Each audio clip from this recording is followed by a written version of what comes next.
भैया, मुझे लगता है गेस्ट हाउस वाली सुमित्रा से आपका टाका भिड़ गया है ना? ये तुमसे किसने कहा?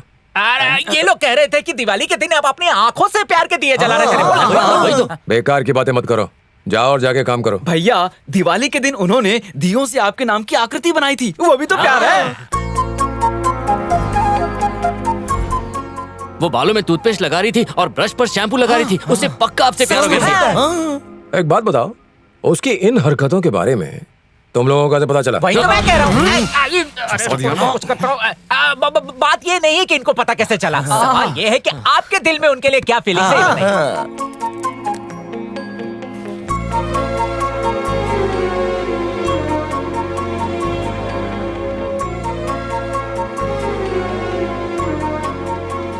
कल सुबह 8 बजे मैं मंदिर जाऊंगा। मंदिर में? और उससे जाके कह दूंगा कि हमारे बीच कुछ नहीं हो सकता। अरे ढीला करो यारो। भाइयों, कल सुबह हमें 6 बजे हर हाल में उठना पड़ेगा। हमें भैया को सुमित्रा से मिलने से रोकना ही पड़ेगा। अबे चिंगुरो, उठो। ये 6 बजे की जगह 9 बजे का अलार्म क्यों लगा दिया? लगता है पीने के बाद मैंने गलती से 9 को ही 6 समझ लिया। तेरे 9-6 के चक्कर में 12 बज गए यार। तू भी ना। गलती हो गई। भैया कहाँ है?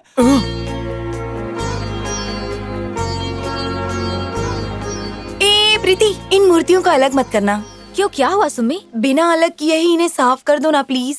अरे लेकिन सुम्मी, अगर ये मूर्तियाँ अलग होगी ना तो ये अच्छे से साफ होगी। नहीं, राम, लक्ष्मण और सीता एक साथ में कितने अच्छे लग रहे हैं। इन्हें अलग करने का मन नहीं करता।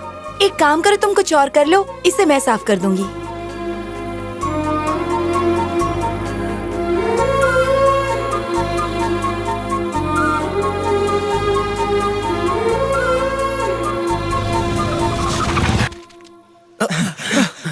अरे पीटी उषा की तरह क्यों भाग रहे हो? आपने सुमित्रा जी को सब बता दिया क्या?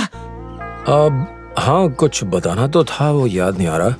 हाँ, याद आ गया, अभी कह देता हूँ। सुम्मी चलो। हाँ।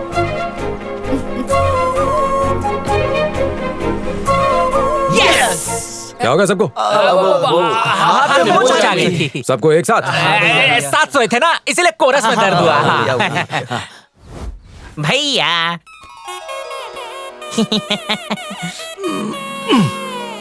समझता ही नहीं है। अरे तू शादी कर रहा है?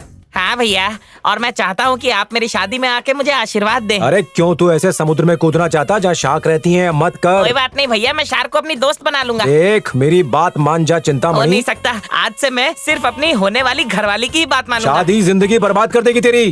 भैया, आप शादी में ना जरूर है ना। अबे चिंता मणि, संभाल के। और अकेले मत आना, सबको लेके आना। हे भोलेनाथ, इस भोले भंडारी की रक्षा करना।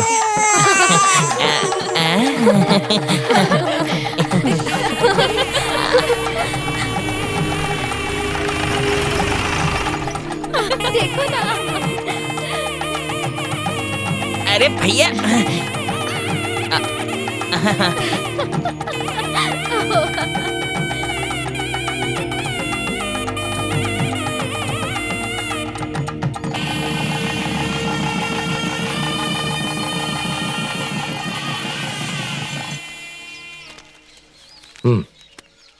ले भैया, ये किस चीज के कागजात है? मार्केट में तेरे नाम की एक दुकान ली है। अब तो सिर्फ एक पति नहीं है, एक दुकान का मालिक भी है। भैया, आप मुझ जैसे नौकर को इतना मान और सम्मान दिया, आप ही मेरे लिए भगवान हो भैया। मैं भगवान नहीं हूँ, काम भगवान है। याद रख, जिंदगी में तरक्की करने के लिए छोटे काम करने में कोई बुराई नहीं, लेकिन सिर्फ अपने ही बारे में सोचना वो बुरा है। जब तक तुझ में ताकत है, कमजोरों की मदद कर। जी भैया। स्वर्ग यहीं मिल जाएगा। जा। शुक्रिया भैया। भैया, आपने उसको बताए बिना ही उसके लिए दुकान खरीद ली? मेरे बोलने से पहले ये मेरे काम कर दिया करता था, इसीलिए मैंने पहले बताना जरूरी नहीं समझा। अगर आप अपने से छोटों का ख्याल रखते हैं तो ईश्वर भी आपका ख्याल रखता है।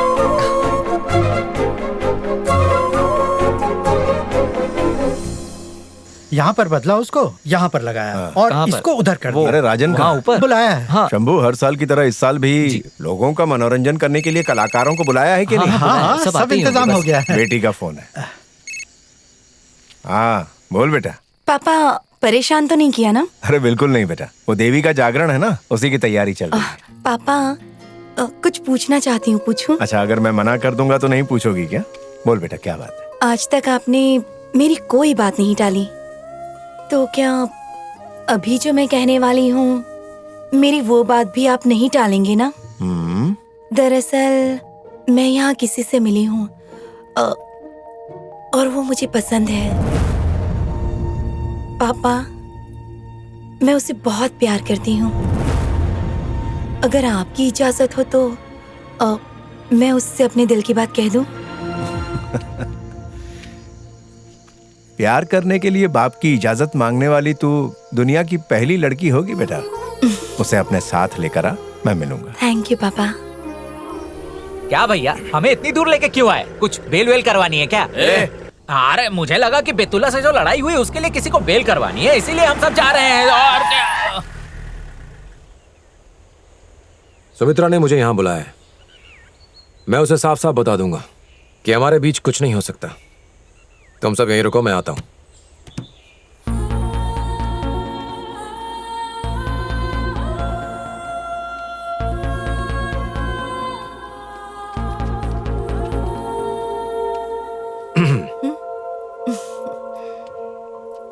वो मैंने सोचा मैं बोलना पहले मैं बोलता हूँ। ठीक है। मुझे कहना है कि मैं तुम्हें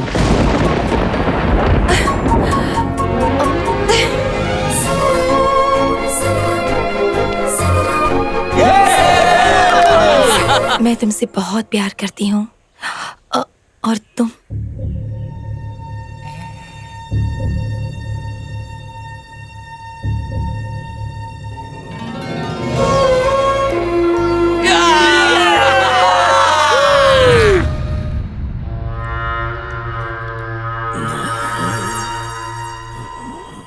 भाई, कब तक आप इस तरह हाथ पे हाथ धरे बैठे रहेंगे?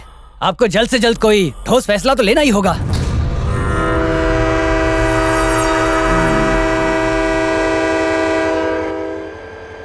भैया, शादी की डेट फिक्स करके ही वापस आइएगा। भैया, ठीक है, जाओ अब। चले जाएंगे ना भैया।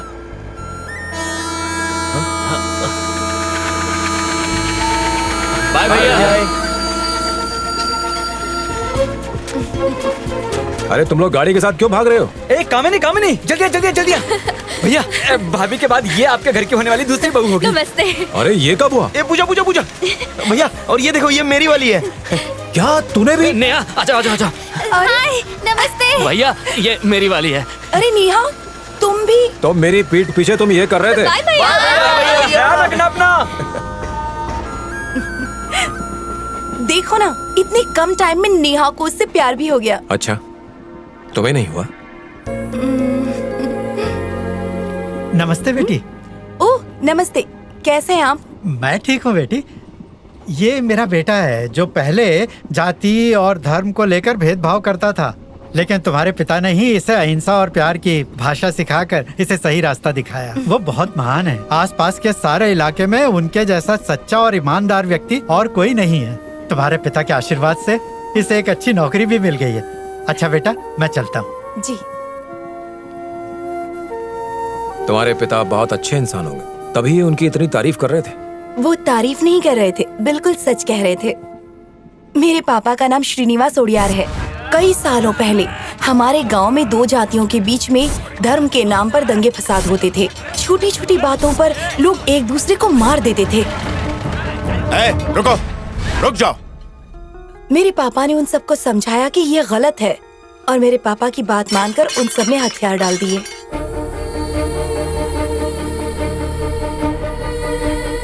छोटे छोटे मसलों को लेकर लोग पंचायत के पास नहीं बल्कि मेरे पापा के पास जाते थे। आसपास के गांव में मेरे पापा की बहुत इज्जत थी, लेकिन मेरा भाई श्रीकांत ओडियार, उसका स्वभाव मेरे पापा से बिल्कुल अलग था।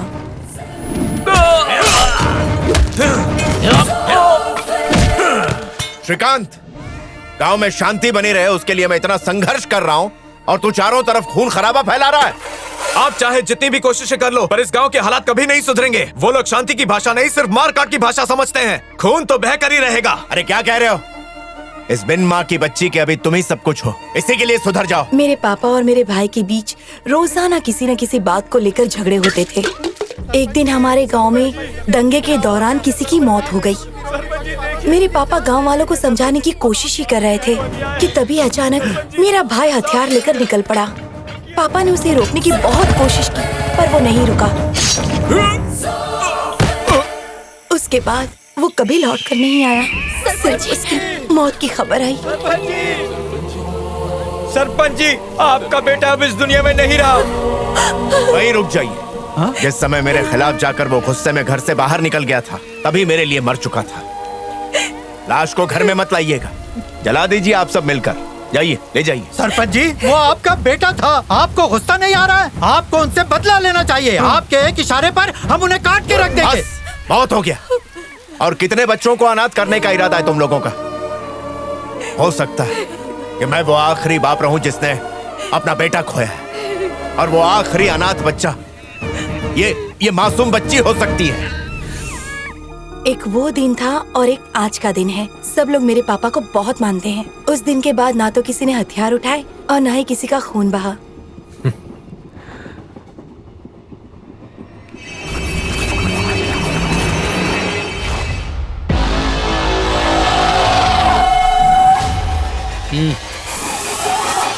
अगर सच कहूं तो तुम्हें पहली बार देखने पर ही मुझे लगा कि तुम तो बिल्कुल मेरे पापा की तरह ही हो, जिसको हिंसा में यकीन नहीं है। और इसीलिए मैं तुम्हें पसंद करने लगी। सुमित्रा, उठो। पर क्यों? बाद में बताता हूँ। अरे पर बात क्या है? चलो मेरे साथ। कहाँ? अरे पर अचानक क्या हो गया?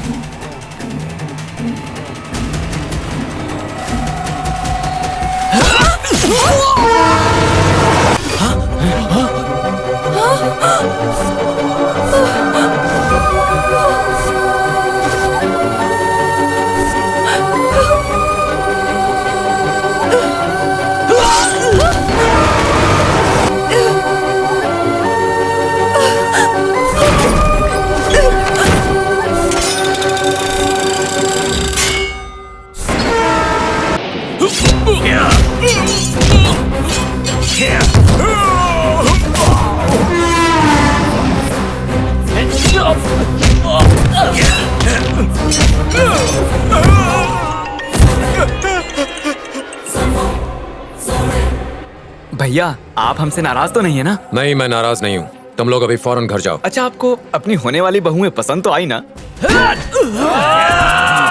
अरे गाड़ी घुमा, गाड़ी घुमा। क्या हुआ? लेकिन क्यों? क्या हुआ?